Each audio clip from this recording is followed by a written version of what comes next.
নমস্কার বন্ধুরা, বাংলার ইনভেস্টর ইউটিউব চ্যানেলে আপনাদের সবাইকে স্বাগত জানাই। তো বন্ধুরা, এই ভিডিওতে আলোচনা করতে চলেছি যে সামনের সপ্তাহে বাজার কেমন যেতে পারে, কোন কোন ইম্পর্টেন্ট ট্রিগার পয়েন্টগুলো রয়েছে যেইগুলো মার্কেটকে বড় মুভ দিতে পারে, মানে এমন কিছু খবর যার কারণে মার্কেট ওপরে যেতে পারে এবং তারই সঙ্গে সঙ্গে এমন কিছু খবর যার কারণে মার্কেট নিচের দিকে নামতে পারে। তবে তার আগে চলুন দেখে নিই এই সপ্তাহে বাজার কি পুরো 5 দিনই খোলা থাকবে। তো তার জন্য কি করতে হবে, আমাদের যে হলিডে ক্যালেন্ডার সেটা খুলে নিতে হবে। দেখতে পাচ্ছেন এই জুন মাসে একটাই ছুটি রয়েছে, সেটা হচ্ছে এই 26 জুন, এই মোহরমের জন্য ছুটি রয়েছে। তো এই সপ্তাহে এই যে 26 জুন এটা পড়ছে না, অর্থাৎ এই সপ্তাহে বাজার কিন্তু পুরো 5 দিনই খোলা থাকবে, কোনো ছুটি কিন্তু থাকছে না। আর বাজারের মহল কেমন কি রয়েছে, গোটা সপ্তাহ খুব ভালো পারফরমেন্স না দেখালেও এই শুক্রবার দিন নিফটি খুবই ভালো একটা পারফরমেন্স দেখিয়ে দিয়েছে। দেখতে পাচ্ছেন প্রায় 2%-এর কাছাকাছি বেড়েছে, এবং যদি 5 দিনেও দেখেন 5 দিনে দেখতে পাচ্ছেন সেই একই পরিমাণ তেজি কিন্তু দেখতে পাওয়া গেছে এই 2%-এরই কাছাকাছি, অর্থাৎ এই শেষ ট্রেডিং সেশনেই এই তেজিটা এসেছে। এবং এরই সঙ্গে সঙ্গে যদি বিএসসি সেন্সেক্স এর কথা বলি, এখানে দেখতে পাচ্ছেন শুক্রবার দিন 2.30% তেজি দেখা গেছে,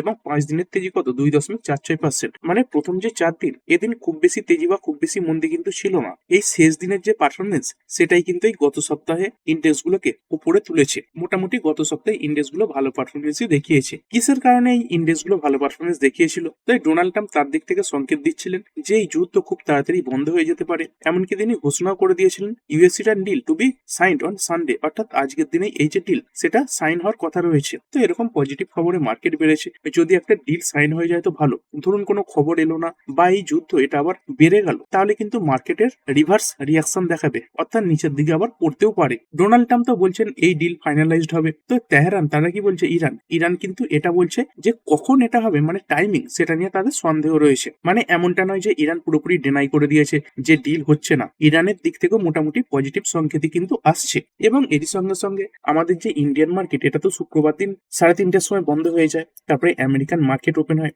যদি এই আমেরিকান মার্কেটের ইন্ডেক্স গুলো দেখি, যেমনটা দেখতে পাচ্ছেন ডাউ জোন্স শুক্রবার দিন 0.70% বেড়ে বন্ধ হয়েছে, 353 পয়েন্ট তেজিতে ছিল। তো এইখান থেকেও খারাপ সংকেত নেই। এবং এরই সঙ্গে সঙ্গে যদি আইটি ইন্ডেক্স নাসডাকের কথা বলি, তো এটা দেখতে পাচ্ছেন 0.31% বেড়ে বন্ধ হয়েছে, এখানেও কিন্তু খারাপ সংকেত নেই। আর এই সবকিছুর ইম্প্যাক্ট আমাদের গিফট নিফটি এটার উপর দেখতে পাওয়া যায়। এই গিফট নিফটি কেমন কি পারফরমেন্স দেখিয়েছিল, তো এই গিফট নিফটির যে পারফরমেন্স সেটা কিন্তু সোমবার দিন আমাদের মার্কেটের যে ওপেনিং সেটাকে প্রভাবিত করতে পারে। তবে উইকেন্ডে খুব বড় কোনো খবর এলে তখনই অনেকটা বেশি পার্থক্য দেখতে পাওয়া যায়। তবে এখনো পর্যন্ত এই উইকেন্ডে সেরকম বড় কোনো খবর সামনে আসেনি। তবে এই মার্কেট খোলার আগে পর্যন্ত এখনো অনেকটা সময় হাতে রয়েছে, তার মাঝখানে যদি বড় কোনো নিউজ আসে তাহলে কিন্তু গিফট নিফটির যে পারফরমেন্স সেটা আমাদের ইন্ডিয়ান মার্কেটে দেখা যেতে পারে। এইখানে যেমনটা দেখতে পাচ্ছেন এই গিফট নিফটি এর আগে 223 পয়েন্ট বেড়ে বন্ধ হয়েছে, তো এইখান থেকে কিন্তু খারাপ সংকেতই নেই, মোটামুটি ভালো সংকেতই দেখা যাচ্ছে। আমাদের নিফটি তো এই 23,622-এ বন্ধ হয়েছে, এবং এই গিফট নিফটি এটা দেখতে পাচ্ছেন এই 23,620-তে বন্ধ হয়েছে, মানে একদমই কাছাকাছি এই দুটো ইন্ডেক্স ট্রেড করছে। এছাড়াও এই যে ডিল এটা ফাইনালাইজড হয়ে যেতে পারে এরকম সম্ভাবনাই বেশি রয়েছে। কি কারণে বলছি, কারণ শুধুমাত্র যে ইন্ডিয়ান মার্কেট আমেরিকান মার্কেট ভালো পারফর্ম করেছে এমনটাই নয়, আরো যে অন্যান্য এশিয়ান মার্কেট রয়েছে, ইউরোপিয়ান মার্কেট রয়েছে, সেগুলোও ভালো পারফরমেন্স দেখিয়েছে। যেমনটা দেখতে পাচ্ছেন এই ড্যাক্স ইন্ডেক্স 1.76% বাড়া, ফুটসি 100 বেড়েছে 1.63%, ক্যাক 40 1.83% আপ, ইউরোস্টক্স বেড়েছে 2.16%। বাকি অন্যান্য ইন্ডেক্স দেখতে পাচ্ছেন এইএক্স, আইবিএক্স, তারপরে ফুটসি এমআইবি, এগুলো সবই ভালো পারফরমেন্স দেখিয়েছে, বেশিরভাগই সব সবুজে। এবং এর সঙ্গে সঙ্গে যদি এশিয়ান মার্কেট গুলো দেখে, নিক্কেই দেখতে পাচ্ছেন 2.8% বাড়া, সাংহাই 1.12% বেড়েছে, হ্যাংসেং বেড়েছে 1.93%, তাইওয়ানের মার্কেট 2.36% বাড়া, কোস্পিন মার্কেট বেড়েছে 4.63%। বলতে পারেন গ্লোবাল প্রায় সব মার্কেটই পজিটিভ পারফরমেন্সই দেখিয়েছে, এই আশায় যে একটা ডিল সাইন হয়ে যেতে পারে। এই যে দীর্ঘদিন ব্যাপী একটা যুদ্ধ চলছিল প্রায় 107-8 দিন ব্যাপী, সেই যুদ্ধ এটা বন্ধ হতে পারে, এরকম আশাতেই তো গ্লোবাল মার্কেট বেড়েছে। মানে কি বুঝতে পারছেন, এই যে দুটো দেশ ইরান এবং ইউএস এর মধ্যে বর্তমানে একটা বড় যুদ্ধ চলছে, তো এরকম সংকেত আসছে যে এই দুটো দেশ আবার একে অপরের সঙ্গে হাত মেলাতে পারে। ইরান কিন্তু একবারও অস্বীকার করছে না যে নেগোসিয়েশন চলছে না, ইরান কিন্তু বলছে নেগোসিয়েশন চলছে, কিন্তু এই যে ডিল এটা ফাইনালাইজড হয়নি, মানে যখন সাইন হবে তখনই তো তারা বলতে পারবে এটা ফাইনালাইজড হয়ে গেছে। তো মার্কেট এটার অপেক্ষাতেই রয়েছে কখন একটা বড় ঘোষণা আসবে যে দুটো দেশের মধ্যে ডিল সাইন হয়ে গেল। শুধুমাত্র কিন্তু আমেরিকার যে ঘোষণা সেটার উপর নির্ভর করে থাকলে হবে না, কারণ এই ডোনাল্ড ট্রাম্প তিনি তার ট্রুথ সোশ্যাল অ্যাকাউন্ট থেকে বিভিন্ন সময় অনেক কিছু পোস্ট করেছেন, পরবর্তীকালে ইরান সেগুলোকে রিজেক্ট করে দিয়েছে। তো দেখতে হবে এই আমেরিকার ঘোষণার সঙ্গে সঙ্গে এই ইরানের তরফ থেকে সেটার ব্যাপারে কোনো কনফার্মেশন আসে কিনা। দেখতে পাচ্ছেন কিছু রিপোর্ট এটাও সাজেস্ট করছে যে ইউএস এবং ইরান এরা দুজনেই আশা করছে যে আজকের দিনে অর্থাৎ রবিবার দিন এই দুটো দেশের মধ্যে এই যে যুদ্ধ বন্ধের ব্যাপারে এগ্রিমেন্ট সেটা ইলেকট্রনিক্যালি সাইন হতে পারে, অর্থাৎ ডিজিটাল মাধ্যমে সাইন হয়ে যেতে পারে। এবং তারই সঙ্গে সঙ্গে যদি এই ডিল সাইন হয়ে যায় তাহলে কি হবে, এই যে স্টেট অফ হরমুজ এটা কিন্তু ইমিডিয়েটলি ওপেন হয়ে যাবে। এই যে বিভিন্ন জাহাজ আটকা পড়ে রয়েছে, ইরান বিভিন্নভাবে এই জায়গাটা দিয়ে পেরোতে বাধা দিচ্ছে, তো সেই বাধাগুলো আর থাকবে না। এবং আরো একটা ভালো ব্যাপার হলো শুধুমাত্র যে স্টেট অফ হরমুজ ওপেন হয়ে যাবে এমনটাই নয়, এরকম যে একটা নিউজ শোনা যাচ্ছিল এই স্টেট অফ হরমুজ দিয়ে পেরোতে গেলে একটা ট্রানজিট ফি দিতে হবে, টোল ট্যাক্স দিতে হবে, তো আশা করা হচ্ছে এই স্টেট অফ হরমুজ কোনো প্রকার টোল ছাড়াই কিন্তু ওপেন হয়ে যেতে পারে। তো এরকমটা হলে এই যে অয়েলের ক্রাইসিস, গ্যাসের ক্রাইসিস, এগুলো সবই আস্তে আস্তে দূর হয়ে যাবে। এবং ভারতীয় মার্কেটে খারাপ ইম্প্যাক্ট কি জন্য পড়ছে, এই স্টেট অফ হরমুজ এটা বন্ধ থাকার কারণেই পড়ছে। অয়েলের যে সাপ্লাই, তারপরে গ্যাসের সাপ্লাই, এগুলো বাধাপ্রাপ্ত হচ্ছে। তো এই স্টেট অফ হরমুজ যদি টোল ট্যাক্স ছাড়া ওপেন হয়ে যায় সেটা কিন্তু ভারতীয় মার্কেটের জন্য সব থেকে বড় পজিটিভ নিউজ হবে এই মুহূর্তে। এছাড়াও আজকের দিনে সাইন হয়ে যেতে পারে এরকম আশা অনেক বেশি রয়েছে। কি জন্য, দেখতে পাচ্ছেন will Iran agree to sign peace deal on Trump's birthday. তো এই ট্রাম্পের জন্মদিনেই এই এগ্রিমেন্ট সাইন হয়ে যাবে এরকমটাই অনেকে কিন্তু আশা করে বসে রয়েছেন। তো এই ট্রাম্পের জন্মদিন কবে, তো দেখতে পাচ্ছেন এই 14 জুন, অর্থাৎ আজকের দিনে ডোনাল্ড ট্রাম্পের জন্মদিন। তো এই দিন তিনি কিন্তু একটা বড় ঘোষণা করে দিতেই পারেন। তো দেখা যাক শেষমেশ কি হয়। আর এরপরে যদি কথা বলি, এর আগেই আমাদের যে আরবিআই মনিটারি পলিসির মিটিং সেটা আমরা দেখেছি। এরপরে এই সপ্তাহে আমেরিকার যে রিজার্ভ ব্যাংক রয়েছে অর্থাৎ ফেড, তার যে মনিটারি পলিসির মিটিং সেটা আমরা দেখতে পাবো, অর্থাৎ রেটের কোনো পরিবর্তন হলো কিনা এগুলো আমরা দেখতে পাবো। তো এই জেরোমি পাওয়েল জি ইনি তো আর ফেডের চেয়ারম্যান পদে নেই, এনাকে সরিয়ে দেওয়া হয়েছে। তো এই ফেডের মিটিং কবে রয়েছে, এই জুনের 16 এবং 17 তারিখে রয়েছে। তো এই 17 তারিখে মার্কেটের ফোকাস কিন্তু এই আমেরিকার মনিটারি পলিসির দিকে থাকবে। তো বর্তমানে ফেডের চেয়ারম্যান কে হয়েছেন, কোন ব্যক্তি হয়েছেন, এই কেভিন ওয়ার্সটি হয়েছেন। তো ডোনাল্ড ট্রাম্পের খুব খাস লোক। এবারে যে রেট কাট হবে তার সম্ভাবনা তো নেই বলতে পারেন। রেট কাটের সম্ভাবনা কেন নেই বলছি, কারণ ইউএস এর যে ইনফ্লেশন রেট এটা কিন্তু 4.2% পৌঁছে গেছে। দেখতে পাচ্ছেন মে হাইস্ট সিন্স 2023। তো এই 2023-এর পর এত উচ্চ জায়গায় এই ইনফ্লেশন পৌঁছে গেছে, সিপিআই পৌঁছে গেছে, অর্থাৎ মুদ্রাস্ফীতি অনেক বেড়ে গেছে। তো যারা ইকোনমি সম্বন্ধে জ্ঞান রাখেন তারা জানেন যে এই ইনফ্লেশন বেড়ে গেলে কোনো দেশই কিন্তু সহজেই রেট কাট করবে না, উল্টেই রেট হাইক করতে পারে। তবে এবারে রেট হাইক হওয়ার সম্ভাবনা কম রয়েছে, কিন্তু রেটের পরিবর্তন হবে না এটাই ধরে এগোতে পারেন। তো এই রেট কাট হবে না এটা তো বোঝা যাচ্ছে, কিন্তু তা সত্ত্বেও এই কেভিন ওয়ার্স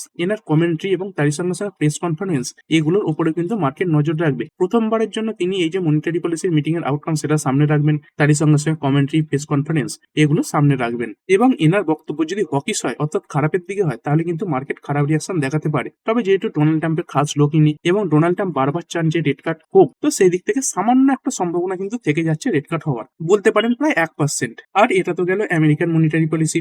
এরপরে জাপানের যে মনিটারি পলিসি এটাও কিন্তু আমরা এই সপ্তাহে দেখতে পাবো। তো কবে এই ডেট রয়েছে দেখতে পাচ্ছেন, এই জুনের 16 তারিখে এই ডেট রয়েছে। তো এর আগে জাপানের রেট কত কি ছিল দেখতে পাচ্ছেন, সব একের নিচে ছিল। 0.75%, 0.75%, 0.75% ছিল এবং অনুমানও কিন্তু এরকমই ছিল। দেখতে পাচ্ছেন এই ফোরকাস্ট 0.75%, 0.75% এবং 0.75%। কিন্তু এবারে যে মনিটারি পলিসির আউটকাম সামনে আসবে সেখানে কিন্তু মার্কেট অনুমান করে চলছে এই রেট হাইক হতে পারে। তো এই রেট হাইক হয়ে 1% হতে পারে। তো দেখা যাক এই 16 তারিখে এই জাপানের যে ব্যাংক রয়েছে, রিজার্ভ ব্যাংক রয়েছে, সেখান থেকে কি আউটকাম সামনে আসে। দেখুন মার্কেটটা একটা অনুমান করে চলছে রেট হাইক হতে পারে। তো যদি রেট হাইকও হয়ে যায় সেটা কিন্তু মার্কেট মেনে নেবে। তবে জাপানের এই রেট হাইক হয়ে যাওয়া এটা কিন্তু মার্কেটের উপর নেগেটিভ ইম্প্যাক্ট ফেলে। কারণটা কি, কারণ হচ্ছে জাপানের যে ইন্টারেস্ট রেট এটা দেখতে পাচ্ছেন খুবই কম রয়েছে, 0.75%। তো এর জন্য কি করে অন্যান্য দেশের যে ব্যাংক রয়েছে তার সঙ্গে সঙ্গে ইনস্টিটিউশনাল যে ইনভেস্টমেন্ট ফার্মগুলো রয়েছে তারা এই জাপানের থেকে অল্প সুদে লোন তুলে থাকে। তো যদি এই রেট বেড়ে যায় তাহলে কি হবে, এই ইকোনমির উপর প্রেসার করতে পারে, কারণ অন্যান্য দেশ আগের মতো কম সুদে কিন্তু লোন পাবে না, এই বেশি সুদ দিতে হবে। তো যেহেতু মার্কেট আশা করে চলছে তাই রেট হাইক হলে মার্কেট পড়ার সম্ভাবনা তো কম রয়েছে। কিন্তু ধরুন এবারে জাপানের ব্যাংকের তরফ থেকে রেট হাইক হলো না, তাহলে কি হতে পারে, মার্কেট কিন্তু একটা খুব ভালো সেলিব্রেশন করতে পারে। আর এরপরে যদি কথা বলি, এই সপ্তাহে আমরা এলন মাস্কের যে স্পেস এক্স রয়েছে তার যে আইপিও সেটা আমরা মার্কেটে দেখতে পেয়েছি। খুবই সুন্দর লিস্টিং হয়েছে দেখতে পাচ্ছেন। যারা এই আইপিও পেয়েছিলেন, এটা কিন্তু আমেরিকান মার্কেটের কথা বলছি, প্রায় 20% লিস্টিং গেন পেয়েছেন। এবং এই স্পেস এক্স আইপিও এটা বাজারে লঞ্চের সঙ্গে সঙ্গে এই যে এলন মাস্ক ইনি কিন্তু পৃথিবীর সর্বপ্রথম ট্রিলিয়নিয়ার হয়ে গেছেন। কিসের জন্য হয়েছেন দেখতে পাচ্ছেন, as SpaceX shares soar on stock market debut. তো এই $1 ট্রিলিয়ন অ্যাকচুয়ালি কতটা? এইখানে যদি আমাদের ইন্ডিয়ান মার্কেটের হিসাবে বলি, দেখতে পাচ্ছেন আমাদের এই ইন্ডিয়ান মার্কেটে প্রায় 8,500-এর উপরে স্টক রয়েছে। তো সেই সবকিছু স্টকের যে মার্কেট ক্যাপ, তো এর মধ্যে রিলায়েন্স রয়েছে, এইচডিএফসি ব্যাংক রয়েছে, তো এরকম যে বড় বড় কোম্পানি সেগুলো তো রয়েছে। তো আরো 8,000 8,500 স্টক ধরে নিন, তো তাদের যে ওভারঅল মার্কেট ক্যাপ সেটা কত? সেটা হচ্ছে 4.84 ট্রিলিয়ন। তো এই যে এতগুলো কোম্পানি রয়েছে প্রায় 8,000 8,500, তো তার 5 ভাগের যে 1 ভাগের সম্পদ সেটা কিন্তু এলন মাস্ক অর্জন করে ফেলেছেন। এবং যদি ভারতীয় ইকোনমির কথা বলি, ভারতের যে নমিনাল জিডিপি এটা ওই $4 ট্রিলিয়ন কাছাকাছি। তো এই ভারতের যে নমিনাল জিডিপি তার প্রায় 4 ভাগের 1 সম্পদ এই এলন মাস্ক অর্জন করে ফেলেছেন। তো এটা তো গেল স্পেসএক্স আইপিও, এবং মার্কেট বহুদিন ধরে ওয়েট করে রয়েছে কবেই রিলায়েন্সের তরফ থেকে জিওর আইপিওর ঘোষণা সামনে আসে। তো এবারে সম্ভাবনা দেখা যেতে পারে যে খুব তাড়াতাড়ি জিওর আইপিও মার্কেট এসে যাবে। কি সেই কারণ? কারণ দেখতে পাচ্ছেন এই রিলায়েন্স ইন্ডাস্ট্রি তারা কি করতে চলেছে, এই জুনের 19 তারিখেই তাদের যে 49তম এজিএম সেটা হোল্ড করতে চলেছে, এবং এরকমই মার্কেট অনুমান করে চলছে। দেখতে পাচ্ছেন Mukesh Ambani to provide update on $4 billion public issue at upcoming AGM. শেষ রিপোর্ট, বিভিন্ন রিপোর্ট এটাই সাজেস্ট করছে যে এই এজিএমই মুকেশ আম্বানি জি তিনি জিওর যে আইপিও এটার ব্যাপারে ঘোষণা দিতে পারেন। তো এই জুন 19 তারিখে এই যে এজিএম হবে তার উপরে নজর থাকবে। আর এরপরে যেহেতু আইপিও নিয়ে কথাবার্তা চলছে, যদি আমাদের এই মেন বোর্ড আইপিওর কথা বলি, মার্কেট তো সেভাবে খুব ভালো রিয়াক্ট করছে না। সেই কারণে যদি দেখেন আইপিও আসার পরিমাণ আগের তুলনায় অনেকটা কমে গেছে। কখন এই আইপিও বাজারে আসে, অনেক আইপিও তখনই দেখতে পাবেন যখন মার্কেট বেশিরভাগ সময় সবুজে রয়েছে, কিন্তু এখন মার্কেট খারাপ, তাই সেভাবে আইপিও আসার পরিমাণ কম। এই যে আইপিও গুলো দেখতে পাচ্ছেন, এই হেক্সাগন নিউট্রিশন, তারপরে সিএমআর গ্রিন, এগুলো তো বন্ধ হয়ে গেছে। এরপরে যে একটা মেন বোর্ড আইপিও ওপেন হবে সেটা কবে হচ্ছে, এই আদিত জুয়েলস এর আইপিও দেখতে পাচ্ছেন 23 থেকে 25 জুন এই ডেট গুলোতে থাকছে। মানে এই সপ্তাহে বাজারে সেরকম কোনো আইপিও নেই এই মেন বোর্ড আইপিওর কথা বলছি, তবে অনেক এসএমই আইপিও কিন্তু আপনারা দেখতে পাবেন, তো যেগুলো অনেকটা রিস্কি হয়। আর এরপরে ইন্ডিয়া এবং ইউএস এর ট্রেড ডিল, মার্কেটের হালকা একটা অনুমান রয়েছে কি Trump discuss India US trade deal at G7। তো এই G7 যে বৈঠক, সেখানে ইন্ডিয়া এবং ইউএস এর যে ট্রেড ডিলের ব্যাপার এই নিয়ে আলোচনা হওয়ার সম্ভাবনা রয়েছে কিছুটা। তো এই G7 এর বৈঠক এর ডেট কবে কবে রয়েছে, দেখতে পাচ্ছেন এই জুনের 15 তারিখে শুরু হচ্ছে এবং জুনের 17 তারিখে শেষ হচ্ছে। তো এই সময় ইন্ডিয়া এবং ইউএস এর ট্রেড ডিলের ব্যাপারে বড় কোনো আপডেট সামনে আসে কিনা এটাও দেখতে হবে। আর মোটামুটি ধরুন যেমন রিপোর্ট সাজেস্ট করছে যে আজকের দিনেই ইরান এবং ইউএস এর মধ্যে একটা ডিলের ব্যাপার সামনে আসতে পারে। তো সেই যে ডিল, এটা হয়ে গেলেই যে মার্কেট রেহাই পেয়ে যাবে এমনটাই নয়। ডোনাল্ড ট্রাম্পের যে ফেভারিট শব্দ সেটা হচ্ছে ট্যারিফ। তো এই যুদ্ধ বন্ধ হয়ে গেলে তিনি কিন্তু আবার এই ট্যারিফ এটা নিয়ে মাথায় নামতে পারেন। এর আগে তো সুপ্রিম কোর্ট ডোনাল্ড ট্রাম্পের যে ট্যারিফ তিনি লাগিয়েছিলেন সেটাকে অবৈধ বলে ঘোষণা করেছিলেন। তবে এই ডোনাল্ড ট্রাম্পের হাতে এখনো কিন্তু এই ট্যারিফ বসানোর পাওয়ার রয়েছে। ইনি আগে যে উপায়ে ট্যারিফ বসিয়েছিলেন সেই যে উপায় সেটাকে কিন্তু সুপ্রিম কোর্ট অবৈধ বলেছিল। তো এই ডোনাল্ড ট্রাম্প তিনি কিন্তু এই ট্যারিফ বসানোর জন্য অন্যান্য যে উপায় সেগুলো অবলম্বন করতে পারেন। আর এরপরে যদি কথা বলি ভারত সরকারের উপরে ফোকাস থাকবে, বিভিন্ন রকম সিদ্ধান্ত এই গভর্নমেন্ট পরপর নিয়েই যাচ্ছে। তো সেই সব কিছুর ইম্প্যাক্ট ভারতীয় মার্কেটে পড়ছে, এবং তারই সঙ্গে সঙ্গে গভর্নমেন্টের উপর এই কারণেও নজর থাকবে। কি কারণে? যে ভারতীয় মার্কেট থেকে এফআইআই এরা লাগাতার সেল করে দিয়ে বেরিয়ে যাচ্ছে। তো সেই যে সেলিং সেটাকে রোকার জন্য আমাদের গভর্নমেন্ট কিছু পদক্ষেপ নেয় কিনা, এই যে এলটিসিজি এসটিসিজি এগুলো কমায় কিনা, এগুলো দেখতে হবে। কিছুদিন আগে তো আমরা দেখেছিলাম এই বন্ড মার্কেট এটাতে ইনফ্লো বাড়াতে এবং আউটফ্লো কমাতে গভর্নমেন্ট কি করেছিল, এই বন্ড মার্কেটের উপর যে এলটিসিজি এবং এসটিসিজি এগুলো রিমুভ করে দিয়েছিল। তবে আমাদের এই যে ইকুইটি মার্কেট বা শেয়ার মার্কেট এটাকে বাড়ার জন্য কি দরকার, এই ইকুইটি মার্কেটের উপর যে এলটিসিজি এবং এসটিসিজি রয়েছে এইগুলো যদি গভর্নমেন্ট সরিয়ে দেয় তাহলে মার্কেট ভালো রিয়াক্ট করবে। তো এই ব্যাপারে একটা প্রস্তাব তো সামনে রাখা হয়েছে, নির্মলা সীতারামন জি তিনি এটার ব্যাপারে বিবেচনা করবেনও বলেছেন। তো দেখা যাক এই ইকুইটি মার্কেট সংক্রান্ত পজিটিভ কোনো আউটকাম সামনে আসে কিনা। আর এই এফআইআইডিআই এর যদি কথা বলি, এর আগের দিনে এই যে এফআইআই এদের সেলিং একটু কম হয়েছিল 1082 কোটি টাকার, কিন্তু যদি ওভারঅল পিকচার দেখেন এখানে দেখতেই পাচ্ছেন এই যে এফআইআই এরা কিন্তু লাগাতার বিক্রি করেই যাচ্ছে, যতই নিচে নামবেন দেখতে পাচ্ছেন বিক্রি করেই যাচ্ছে। কিন্তু তারই উল্টো দিকে এই ডিআইআই এরা মোটামুটি মার্কেটকে ধরে রেখেছে। এই ডিআইআই প্রায় বেশিরভাগ দিনই মার্কেটে কিন্তু কেনাকাটা করছে। তো এই ভারতীয় মার্কেটকে ওপরে ওঠার জন্য এই যে এফআইআই রয়েছে এদের এই ভারতীয় মার্কেটে ফিরে আসাটা অত্যন্ত জরুরি। আর এরপরে ডলার এবং রুপির সম্পর্ক, আমাদের এই যে রুপি এটা তো মোটামুটি দুর্বল জায়গাতেই রয়েছে, এখনো দেখতে পাচ্ছেন এই 95 এর উপরেই রয়েছে। দেখুন এটা আস্তে আস্তে একসময় 100-কেও টাচ করবে, তো যত সেটা ধীরে ধীরে হবে সেটা কিন্তু মার্কেটের জন্য ভালো হবে। আর এরপরে বিভিন্ন কমোডিটি মানে গোল্ড, সিলভার, অয়েল মানে ক্রুড অয়েল এগুলো যদি দেখি, এই স্পট গোল্ড এটা যদি দেখেন এই 4218 এই রেঞ্জে ঘুরছে, এবং এই সঙ্গে সঙ্গে এই যে সিলভার স্পট রয়েছে এটাই 68-র কাছাকাছি রয়েছে। তো যদি একটু লম্বা চার্টও দেখে নেন এই 1 মাস 1.5 মাস, তো দেখতে পাবেন একটা নির্দিষ্ট রেঞ্জেই কিন্তু ঘোরাফেরা করছে, কখনো উপরে গেলে আবার নিচে নামছে, আবার যদি নিচেও নেমে যায় সেখান থেকে আবার খানিকটা উপরে উঠে যাচ্ছে, তবে খুব বড় মুভ কিন্তু নেই। আর যদি ইন্ডিয়ান মার্কেটের হিসাবে বলি মানে ইন্ডিয়ান রুপির হিসাবে, এই গোল্ড দেখতে পাচ্ছেন এই 1.5 লাখের কাছাকাছি ট্রেড করছে, এবং এই সিলভার 2.5 লাখের কাছাকাছি রয়েছে। তো এই গোল্ডের জন্য 1.5 লাখ এবং সিলভারের জন্য 2.5 লাখ এই লেভেলগুলো ধরে বিবেচনা করতে পারেন। এই লেভেলগুলোর খুব কাছাকাছি কিন্তু গোল্ড সিলভার রয়েছে। আর এই ক্রুড অয়েল এর আগের দিন ক্রুড অয়েলের পতন দেখতে পাওয়া গেছে। WTI ক্রুড 10% পড়েছে এবং ব্রেন্ট ক্রুড 10% পড়েছে। কি কারণে পড়েছে? এই যুদ্ধ বন্ধ হতে পারে এরকম আশাতেই কিন্তু এই ক্রুড অয়েলের প্রাইস পড়েছে। তো যদি যুদ্ধ বন্ধ হয়ে যায় আরো নিচে পড়তে পারে, কিন্তু ধরুন কোনো প্রকার ডিল এলো না, আবার এই যুদ্ধ বাড়তে থাকলো, তাহলে কিন্তু এই ক্রুড অয়েল আবার ধীরে ধীরে 100 রেঞ্জে পৌঁছে যেতে পারে। অন্যদিকে যদি ডিল সাইন হয়ে যায়, এটা কিন্তু খুব তাড়াতাড়ি 60 থেকে 70 এর রেঞ্জে চলে আসবে, যেটা ভারতীয় মার্কেটের জন্য অনেক বড় একটা স্বস্তির খবর হবে। আর এরপরে যদি ক্রিপ্টো মার্কেট দেখে নিই, এই বিটকয়েন এটা দেখতে পাচ্ছেন এই 64,292 ট্রেড করছে।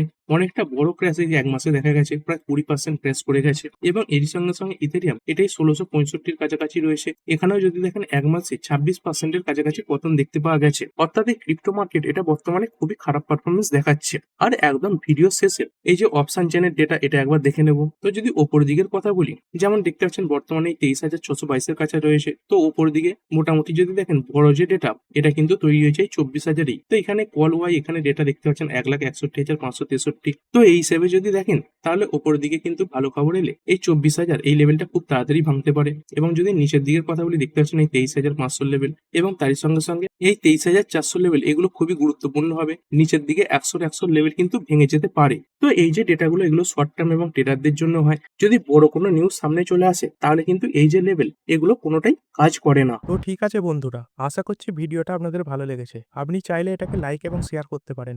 আর শেয়ার মার্কেট সংক্রান্ত ডেইলি নিউজ আপডেট পেতে চ্যানেলটা সাবস্ক্রাইব করে রাখবেন এবং পাশে থাকা বেল আইকনটি টিপে অল অবশ্যই সিলেক্ট করে রাখবেন, যাতে পরবর্তী ভিডিওর নোটিফিকেশন আপনার কাছে সময় মতো পৌঁছে যায়। আর হ্যাঁ, ভিডিওটি শুধুমাত্র ইনফরমেশন এবং এডুকেশনাল পারপাসের জন্য বানানো হয়েছে। আমি সেবি রেজিস্টার্ড নই, তাই কোনো প্রকার শেয়ারে কোনো প্রকার বাই, সেল, হোল্ড বা অ্যাভারেজ করার কোনো সিদ্ধান্ত নেওয়ার আগে আপনার যে ফাইন্যান্সিয়াল অ্যাডভাইজার আছে তার সঙ্গে অবশ্যই আলোচনা করবেন। দেখা হচ্ছে পরের ভিডিওতে। ধন্যবাদ।